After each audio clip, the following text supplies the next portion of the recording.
D'après les experts, en 2024, les meilleures certifications d'entrée de gamme sont CompTIA IT Fundamentals, Linux Essential Professional, Development Certification, Cisco Certified Technician, Microsoft Technician Associate, Apple Certification Associate. Cette liste, elle est bien, mais cette liste implique que le candidat ne sait même pas cliquer une souris. C'est pas ce que moi je recommanderais. Ce que je recommande, on verra dans cette vidéo.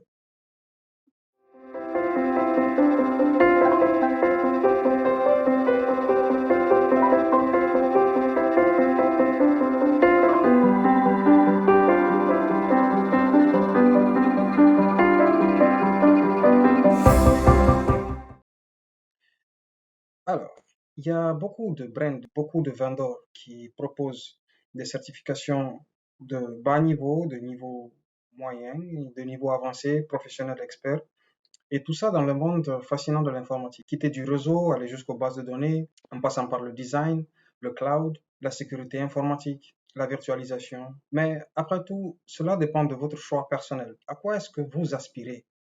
Quel est le but de votre carrière? Parce que le marché en matière d'informatique, il est ouvert. Tout ne fait que se développer. Donc, c'est un marché en constante évolution. À vous de choisir vers quel vendeur vous allez partir. Moi, ce que je vais vous faire dans cette vidéo, c'est de vous proposer éventuellement les différentes certifications d'entrée de gamme, de réelle entrée de gamme, en fait, pour quelqu'un qui est déjà plus ou moins initié à un ordinateur, qui sait comment est-ce que ça fonctionne, Word, Windows et tout, et qui veut faire de ça sa spécialité, ou quelqu'un qui a probablement fait l'informatique à l'université, mais qui n'a malheureusement pas bien compris à quoi ça servait là-bas. Pourtant, ça servait bien à quelque chose, seulement c'est implicite et vous le comprendrez uniquement quand vous allez entamer toute la partie certification. La première des choses, à quoi est-ce que ça sert la certification? Ben, déjà, tu peux utiliser des logos cool comme ça. En fait, c'est pas des logos, c'est des badges techniquement. Donc, dans tes emails professionnels, tu peux faire une signature et puis tu implémentes les logos. Voilà, moi j'ai mis deux de mes exemples, par exemple. À quoi est-ce que euh, les certifications servent?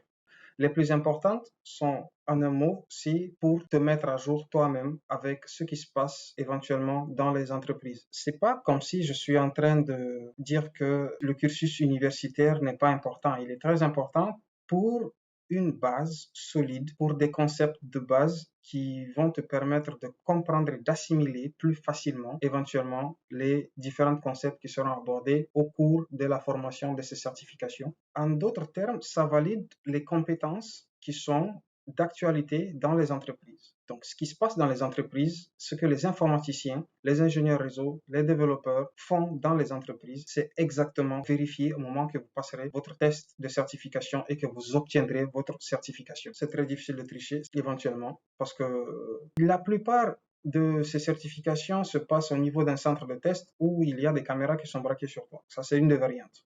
C'est la meilleure. L'autre avantage des certifications, c'est éventuellement au niveau des recruteurs, au moment du processus de recrutement, de toute la partie entretien d'embauche. Donc, éventuellement, il y a probablement entre 100 et 200, c'est juste un chiffre candidat pour un seul poste. La première phase, c'est quoi? Les recruteurs, qu'est-ce qu'ils font? Ils vont d'abord les dossiers, n'est-ce pas, qui sont classés de côté et probablement entre les 100, sélectionner 5 qui sont potentiellement aptes, n'est-ce pas, à tenir le poste. Cette sélection primaire se passe, vous avez déjà pu le deviner, en fonction de vos certifications tout simplement. Bien sûr, la manière de composer le CV est primordiale, mais ce n'est pas là le but du sujet. Les certifications que vous avez passées prouvent que vous connaissez votre matière. Et donc, éventuellement, la première phase de sélection, la présélection, sera faite en fonction de ça. Ça, c'est très important. Ça vous donne la porte, n'est-ce pas, d'entrée au niveau de l'entretien d'embauche.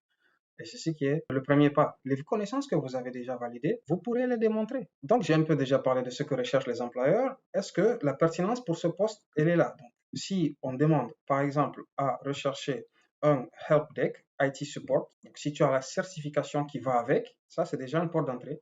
La reconnaissance industrielle, parce que souvent, ces certifications sont orientées vers des vendeurs spécifiques, vers des technologies spécifiques tels que Microsoft, Cisco, AWS. Ces technologies sont reconnues mondialement. Une fois que vous avez accès à ces technologies et vous avez connaissance de ces technologies, automatiquement, vous devenez aussi mondialement acceptable en tant que technicien ou spécialiste ou plus. Ça prouve aussi l'expérience pratique, parce que souvent, ces tests ne sont pas juste des tests que tu pars passer. Il faut bien sûr faire les formations adéquates, les formations qui vont avec. Tu ne vas pas aller te coucher et le lendemain, tu te réveilles à la Matrix, paf, on t'a branché un truc et puis toutes les données, toutes les connaissances de la certification ont téléchargé à l'intérieur de tes neurones. Non, ça se passe pas comme ça. Il faut passer, je pourrais pas vous dire exactement, tout dépend de l'individu, mais environ de 6 à 1 an, de 6 mois à 1 an pour 2 0, enfin, quand je dis 2 0, c'est bien sûr de la base en informatique minimale pour pouvoir, n'est-ce pas, avoir connaissance d'une certification que vous aurez choisie. Et éventuellement, l'alignement avec les objectifs de l'entreprise, ça, on a déjà parlé de ça. Très bien. Alors, d'après moi, ça, c'est mon point de vue personnel. J'ai déjà accumulé une certaine pratique de plus de 10 ans dans le domaine informatique. Cette connaissance a fait que j'ai pu générer ce tableau éventuellement pour vous présenter les certifications d'entrée de gamme que moi je propose afin que vous puissiez choisir et que vous puissiez entrer avec un pied ferme, n'est-ce pas, dans le monde de l'informatique et dans le monde professionnel. Je vais vous parler plus en détail de chacune de ces certifications, mais grosso modo, ce que je pourrais vous dire à ce niveau, c'est que ça a un prix. Ça a un prix et doublement payé, mais rentable exponentiellement. Alors, le prix, vous voyez, ça varie entre 200 jusqu'à certains même 950 $. Mais bon, la moyenne, c'est dans les 300 $. Quand on convertit ça en francs guinéens, ça vous fait 2 millions 800 et quelque chose. Ça, c'est le prix de la certification, le prix d'avoir une place à l'examen afin de pouvoir se tester, n'est-ce pas, devant l'ordinateur, souvent avec des questions au choix multiples et des exhibits de configuration, probablement, un peu de pratique éventuellement. Et la seconde partie du coût à payer, du prix à payer, c'est le temps que vous fournirez à apprendre, n'est-ce pas, ces différentes technologies. Comment vous les apprendrez? Ça dépend de vous. Vous pouvez chercher un mentor, vous pouvez accéder aux cours officiels parce que chacun de ces certifications a un cours officiel associé sur le site officiel. N'allez jamais sur un site tierce pour chercher à passer l'examen. Allez toujours sur le site officiel. Et puis, le rendement, il est exponentiel. Pourquoi? Parce que, éventuellement, vous obtiendrez un boulot. Ce n'est pas une probabilité, c'est une évidence. Bien sûr, cela dépend de votre persistance et de votre capacité à collaborer, n'est-ce pas, les soft skills. Mais dans 80% des cas, un certifié en informatique a un boulot. Très bien. Donc, on va maintenant passer on va un peu décortiquer, n'est-ce pas, les différents examens que je propose. On va commencer par le commencement. Donc, c'était CompTIA A+. Alors, CompTIA A+, c'est quoi déjà? CompTIA, c'est un site de certification. Il y a beaucoup de différentes certifications qu'il y a là-bas. Pentest, serveur, cloud, tout ça. Mais pour l'entrée de gamme, parce que cette vidéo parle de ça, je propose le CompTIA A+. Donc, le CompTIA A+, il coûte environ 253 $, ce qui fait 2 millions, plus ou moins. Il parle de quoi, en fait? Il parle de tout ce qui est informatique de base, à savoir les drivers, les pilotes, les logiciels de base, les systèmes d'exploitation, et il n'est pas rattaché à un seul, n'est-ce pas, un seul vendeur. Ce n'est pas que du Windows. Vous ferez un peu de Linux, de Windows, de Mac. Il se passe en deux coups, n'est-ce pas, le Core 1 et le Core 2, mais déjà, une fois que tu as le Core 1, ça suffit, je veux dire, si voilà, le côté finance, le Core 1 déjà, ça suffit pour dire que tu es comme tu as A+, Core 1. CompTIA est approuvé ISO 17024, standard par, n'est-ce pas, la DoD des États-Unis, département de la Défense.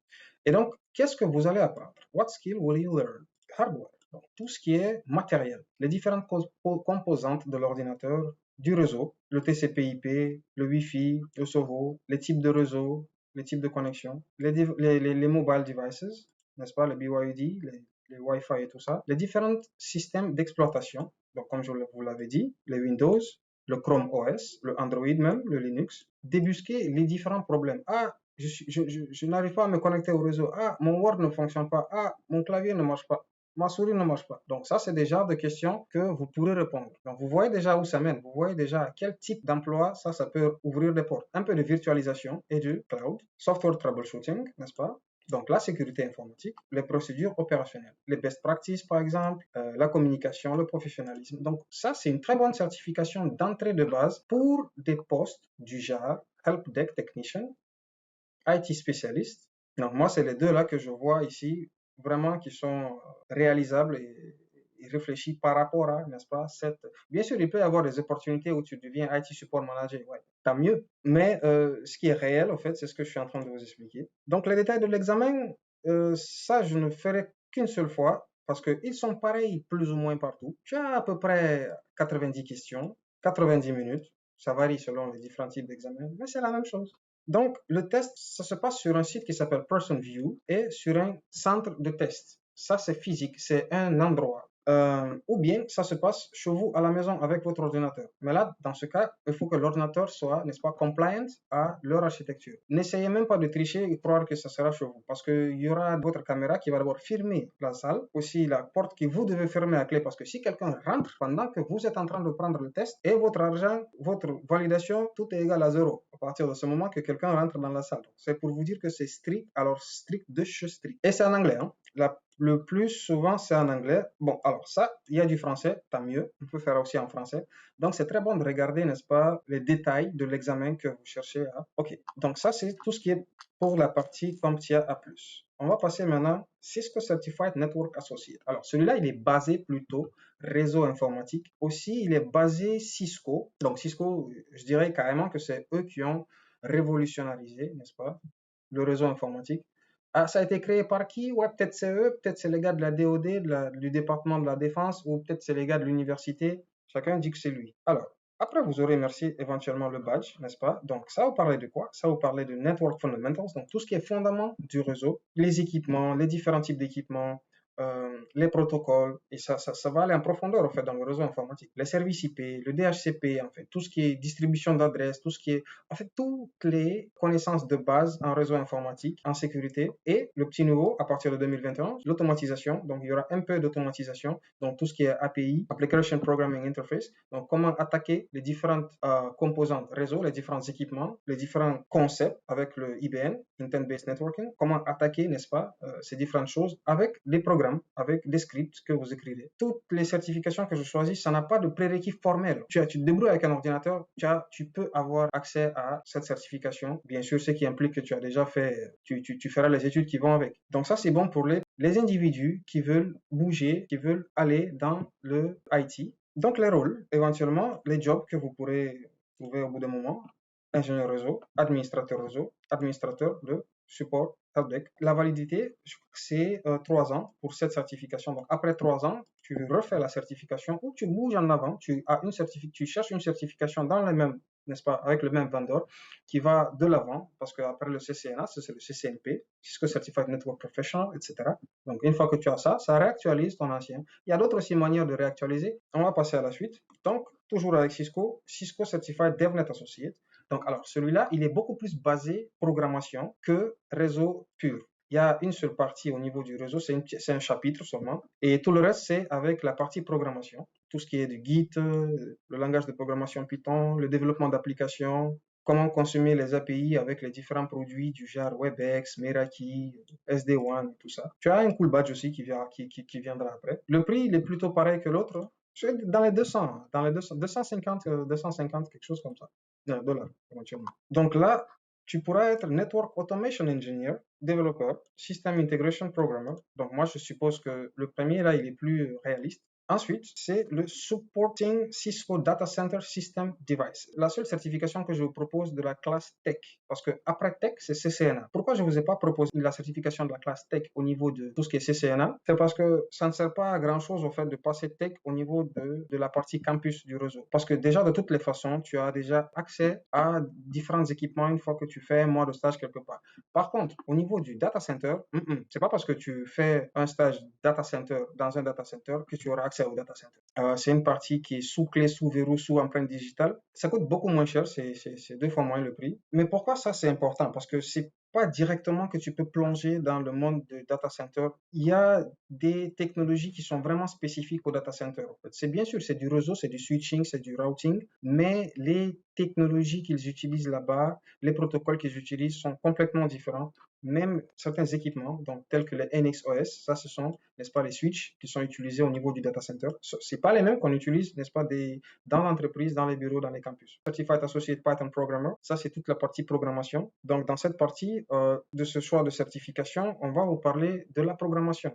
C'est celui qui veut être un programmeur. Programmeur de quoi? Python, c'est un langage, oui, il peut être orienté objet si tu le veux, et c'est conseillé même de l'utiliser comme ça au bout d'un moment, parce qu'au début, vous n'allez pas commencer comme ça. D'ordre général, on peut faire des sites web avec, on peut faire des scripts avec. En fait, on peut tout faire avec le Python. Et il est interprété, ce qui veut dire qu'il n'a pas une grande charge sur l'ordinateur qui, n'est-ce pas, qui est en train d'exécuter les programmes en Python. Une fois que tu suis la formation, donc tu vas apprendre tout ce qui est de la base, mais c'est pas le niveau zéro, c'est le premier niveau, appelons ça comme ça, parce qu'il y a un niveau avant cela, qui a le PCIP, mais je le conseille vraiment à personne. Le PCAP, par contre, c'est celui que je conseillerais. Donc celui-là, parce que déjà si tu attaques le PCAP, ben souvent tu trouves des cours au niveau du PECP, et ça c'est juste, c'est de l'algorithmique en fait. Mais bon, ça dépend. Donc, tout ce qui est, n'est-ce pas, les opérations avancées avec les chaînes de caractères, les listes, les générateurs, comment utiliser les fichiers, les modules, les packages, en fait, la base. Python is the highest paid, n'est-ce pas, ou bien one of the highest paid languages dans tout le monde entier. En fait. C'est le langage que tu sais et que tu utilises et qu'on te paye pour ça le plus que pour tous les autres langages, en fait. Après celui-là, c'est le JavaScript. Donc, éventuellement, il y a actuellement plus de 100 000 postes vacants. Même chose, 40 minutes, c'est en anglais cette fois-ci. Et le coût, bah, 295 par exemple. Si tu rates, bah, tu payes encore 295. De la même manière, avec Person View, si tu veux, tu fais chez toi. Si tu veux, tu fais truc. Mais n'oubliez pas que si le courant il s'en va ou quelqu'un rentre dans la salle, c'est mort. Et les cours, il y a un qui est gratuit. Je suppose que même le second, il est gratuit si tu te connectes avec Cisco. Les liens sont toujours là. Donc, vous voyez déjà, ça commence à avancer. Très bien. La suite. Fortinet, ça c'est pour les gars de la cybersécurité défensive. Ne mélangez pas cybersécurité offensive et défensive. La défensive, c'est celui qui verrouille tous les pare-feux, celui qui vérifie toutes les règles pour ne pas que notre réseau soit attaqué ou notre serveur. Donc pour avoir Fortinet Certified Associate in Cybersecurity, il faut passer un seul examen, core exam, qui est FortiGate Operator. Et bonus, pour ceux qui suivent la vidéo jusque-là, certification que le cours, que l'examen est gratuit. Et oui, vous avez bien entendu, il est gratuit. Donc, c'est le seul qui est gratuit, au fait, parmi toute cette liste. Et il est aussi respecté de la même manière que les autres. Parce que vous allez sur training.fortinet.com. Donc, vous recherchez la partie FortiGate Operator au niveau de library. Donc, il y a description du cours, les prérequis. Donc, il faut savoir un peu de réseau, n'est-ce pas? Avoir une introduction technique à la cybersécurité. Donc, il est de base, mais pas si base que ça. Sur l'agenda, vous avez les configurations des interfaces et le routage. Donc, tout ce qui est réseau de base, ça sera expliqué ici, dans les premières parties là. Après, ça devient un peu chaud avec les SSL, les VPN, mais tout est expliqué au fait. Puis après, tu fais le test sur le site même, c'est en direct. Et puis voilà, tu as ta certification. La suite. Donc ça, c'est pour tous les gars qui veulent rentrer peut-être la première dans les serveurs, dans le data center. Ils pourront, n'est-ce pas, passer la certification Data Center Virtualization. Donc ça parle de VMware. C'est un outil de virtualisation de machines virtuelles pour vous y mettre des applications, pour gérer les réseaux, pour mettre des équipements réseau virtuels, par exemple. Voilà, des bases de données et tout ça, des serveurs, de faire en VM, en machine virtuelle, parce qu'actuellement, ça ne se fait pas de mettre ça sur du bare metal. Il n'y a pas de prérequis, donc vous pouvez passer l'examen, n'est-ce pas, sur le site de VMware. De toute façon, si vous êtes déjà là, vous appuyez sur certification d'état PDF, donc vous avancez en fait. Donc ça dépend de, comme je vous l'avais dit au début, tout dépend de votre but de carrière. On va passer à la suite. Junos Associate, n'est-ce pas, JNCIA, ça c'est tout ce qui est Juniper. Ça c'est, disons, le concurrent de Cisco. Bon, je l'ai juste mis là parce que souvent, c'est utilisé dans les banques, en fait. C'est un peu comme Cisco. Donc, eux aussi, ils ont leur certification, leurs différents équipements, tralala. Donc, les objectifs, c'est pareil. Layer 2, Layer 3, IP, c'est pareil comme le CCNA, en fait. Ça, c'est la version Juniper du CCNA. Donc, je vais pas m'attarder sur ça. Ensuite, la partie Microsoft. Celui-là aussi, il est bon. Ils sont tous bons. Donc, Microsoft Certified Azure Fundamentals, c'est lui qui a remplacé tout ce qui est Active Directory. Donc, ça va t'apprendre comment faire le Compute Network et Storage avec la partie cloud de Microsoft. Donc, management de l'infrastructure, management de database, software development, ça c'est l'expérience qu'on te demande d'avoir, mais ce n'est pas un prérequis, c'est un prérequis, ce n'est pas formel. Les concepts cloud, c'est ce qu'on va t'apprendre, la technologie Azure, Active Directory et tout ça, comment manager, n'est-ce pas, et gouverner toute la partie Azure, Active Directory. Voilà, ça aussi c'est très intéressant. Et la dernière certification que je vous propose là, c'est le AWS Cloud Certified Practitioner. Donc AWS, c'est tout ce qui est cloud, Amazon Web Services. Vous voulez travailler dans une entreprise qui a des applications sur le cloud, ça aussi c'est une bonne option, contraste avec Azure. Donc là aussi, un bon départ dans le parcours AWS. Donc, si vous voulez travailler dans du cloud, donc ça aussi, c'est une bonne chose. Ça se passe aussi sur Person View et tout ça. Donc, on a fait un peu le tour. Les conseils pour choisir la première certif. Posez-vous la question à quel niveau où vous vous trouvez. Vous trouvez à quel niveau côté connaissance en informatique. En fonction de ça, vous pouvez décaler et voir qu'est-ce que vous voulez apprendre, à quoi vous aspirez. Vous pouvez aussi voir sur le marché qu'est-ce qui se cherche. Allez-y sur LinkedIn, regardez un peu côté informatique ce que se recherche. En fonction de ça, vous pouvez aussi choisir votre carrière à l'avance. Cherchez des conseils, YouTube, des mentors, quelqu'un qui peut, n'est-ce pas, vous expliquer le pourquoi et du comment. Donc, les stratégies pour se préparer aux examens. Déjà, c'est de s'inscrire à des cours de formation ou bien c'est de trouver quelqu'un qui va vous mentorer, pratiquer des laboratoires et de faire des simulations constamment, constamment, tout le temps, tout le temps, tout le temps, tout le temps. Parce que tu n'as pas pour le moment accès aux équipements, donc il faut simuler. Il faut avoir un ordinateur en amont, évidemment.